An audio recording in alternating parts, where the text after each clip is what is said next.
நம்ம அங்கக வேளாண்மை நம்ம முக்கியத்துவம் கொண்டாடணும். நாங்களும் ஃபெர்டிலைசர்ஸ் போட்டு சாகுபடி பண்ணணும், களைக்கொல்லிலாம் போட்டோம். எல்லாம் போட்டதா அதோட எஃபெக்ட் எப்படின்னாக்கா வருஷத்துக்கு வருஷம் ஈல்டு குறைஞ்சிட்ருக்கு. அதாவது ஒரு கரெக்டான ஈல்டு கிடையாது. நம்ம அதே உரம் கொடுக்கணும். அதே கொடுக்கும்போது ஒரு 40 மூட்டை வாங்கினா 40 மூட்டை வரிசையாக வந்துட்டுருக்கோம். ஆனால் நமக்கு 40 மூட்டை வரமாட்டேங்குது. வர வர வர குறையுது. என்ன காரணம்னு பார்த்தா மண்ணில் இருக்க நுண்ணுயிர்கள் குறைய என்ன ஆகுதுனாக்கா நம்மளோட உற்பத்தி குறைஞ்சிட்டு அந்த உற்பத்தி பெருக்கணும். ரெண்டாவது நஞ்சில்லா ஒரு விவசாயம்.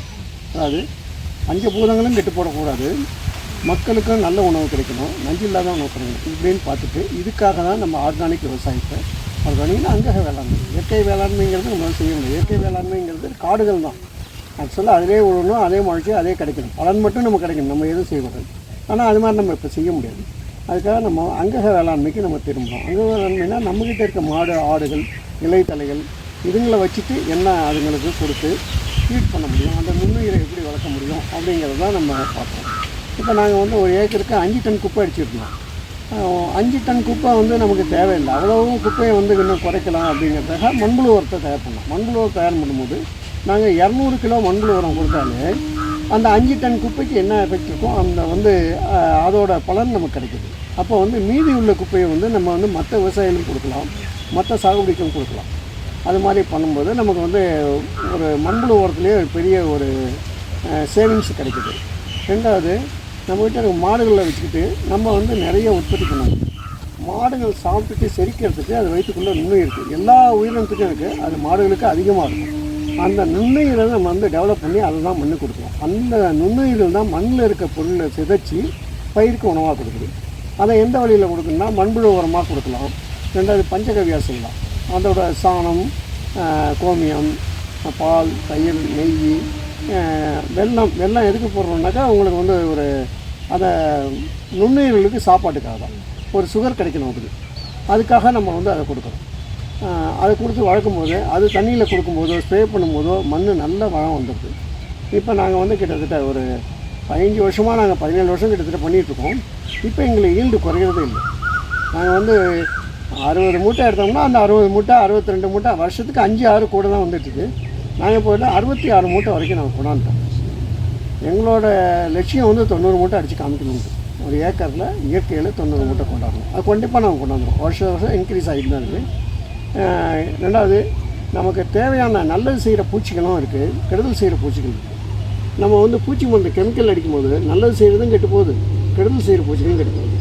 அப்போ 2 பேருமே குறைக்கும் போது என்னன்னா இதில் வந்து சில கெடுதல் செய்கிற பூச்சிகள் வீரியம் அதிகமாக வந்து தப்பிச்சு போயிடுச்சுன்னா அதை நம்ம அந்த பவர் கொடுக்குற பவரை வந்து இன்க்ரீஸ் பண்ண வேண்டியிருக்கு மருந்துக்கு. இப்போ கொஞ்சமாக அந்த இன்க்ரீஸ் பண்ணும்போது நிறைய கெமிக்கல் வந்து ஆட் ஆகிடுது.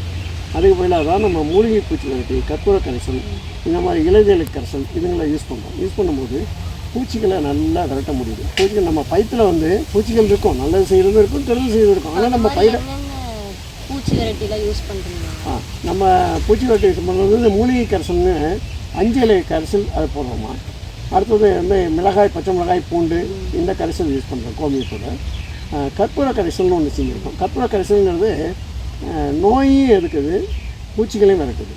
அது என்னென்னா வேப்பெண்ணெய், கோமியம், மஞ்சத்தூள், சுண்ணாம்பு, யூக்லிப்ஸ் ஆயிலோட வாட்ரு, கற்பூரம் இது எல்லாத்தையும் கலந்து நம்ம ஸ்ப்ரே பண்ணுறோம்.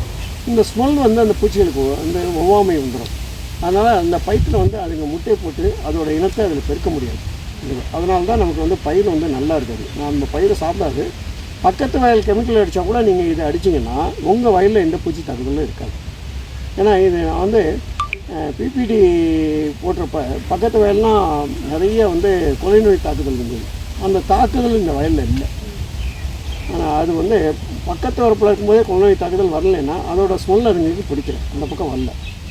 இது மாதிரி பூச்சிகள் ரொம்ப ஈஸியாக இருக்கணும். நம்ம வந்து கெமிக்கல் அடிக்காமல் இயற்கை பூச்சிகளை அடித்தோம்னாவே நமக்கு வந்து நல்லது செய்கிற பூச்சிகள் டெவலப் ஆகிடும். அதுக்கப்புறம் கொஞ்ச நாளில் வந்து நம்ம இந்த பூச்சிக்கொல்லிங்கிற விஷயத்துக்கே போக வேண்டியதில்லை. சாதாரண நம்ம இயற்கை பூச்சிகள் கூட அடிக்க வேணாம். ஏன்னா நமக்கு நன்மை செய்கிற பூச்சிகள் பெருத்துருச்சுன்னா அது கண்ட்ரோல் பண்ண ஆரம்பிச்சிடும். இது மாதிரி பண்ணலாம். இப்போது இயற்கை விவசாயம் பண்ணாமல் எல்லோரும் வந்து செயற்கையாக பண்ணிருக்காங்க. அவங்களுக்கு நீங்கள் என்னெல்லாம் சொல்ல விரும்புகிறீங்க? நீங்கள் வந்து அங்கக வேளாண்மை பண்ணணும் அப்படிங்கிறதுக்கு நீங்கள் என்ன சொல்ல விரும்புகிறீங்க? அதாவது ஒரு விவசாயி நல்ல பலன் கிடைக்கணும் நல்ல லாபம் சம்பாதிக்கணும் அப்படின்னா இயற்கை விவசாயம் அங்கக வேளாண்மைக்கு அவங்க தெரிஞ்சு தான் நல்லது. ஏன்னா செயற்கை இடுபொருள்கள் வந்து அதிகமாக போயிட்டுருக்கு, ரசாயன உரங்களோட விலை அதிகமாக போயிட்டுருக்கு. ரசாயன உரங்கள் நம்ம வாங்கும்போது மானிய ரேட்டில் தான் வாங்கிட்டுருக்கோம். அந்த ஒரிஜினல் ரேட்டு பார்த்திங்கன்னா யூரியான்னு பார்த்திங்கன்னா 1256 ரூபா.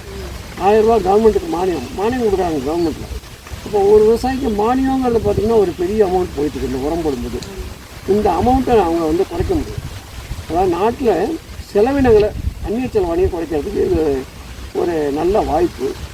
ரெண்டாவது அவங்ககிட்ட இருக்க பொருள்களை வச்சுக்கிட்டே விவசாயம் பண்ண முடியும். அதான் நீண்ட கால விவசாயத்துக்கு நம்ம இதை கொண்டு போகலாம்.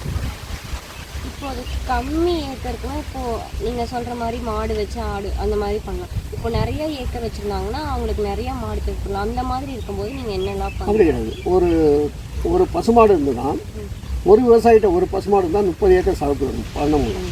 ஒரு நாளைக்கு அது கொடுக்கக்கூடிய கோமியம் சாணம் இது ரெண்டையும் ஜீவாமிர்தமாக தயார் பண்ணி ஒரு ஏக்கருக்கு ஒரு நாளைக்கு கொடுத்தாலே போதும்.